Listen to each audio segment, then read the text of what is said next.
Kryengritja kundër regjimit të mullave në Iran po shoqërohet me një rritje të ndjeshme të viktimave njerëzore, ndërsa situata në terren përshkruhet si gjithnjë e më dramatike.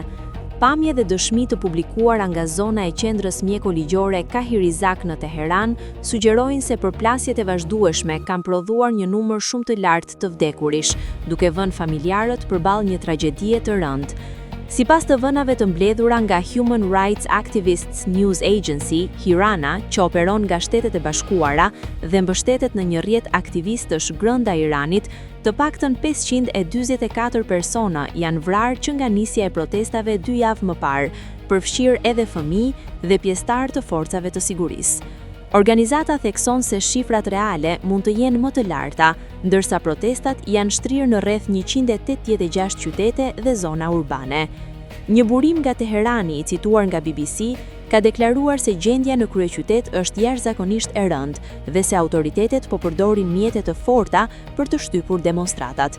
Raportimet flasin për përdorim të municionit real, megjithse këto informacione mbeten të vështira për t'u verifikuar në mënyrë të pavarur. Ndërkohë, autoritetet iraniane kanë ndërprer aksesin në internet dhe pjesërisht edhe komunikimet telefonike, duke izoluar vendin nga bota e jashtme. Sipas vëzhguesve ndërkombëtar, kjo mas po përdoret për të kufizuar koordinimin e protestuesve dhe për të penguar publikimin e pamjeve nga terreni. Një alternativë teknike si sistemi satelitor Starlink, i lidhur me sipërmarrësin Elon Musk, mbetet teorikisht e mundur, por pa infrastrukturën e nevojshme në vend.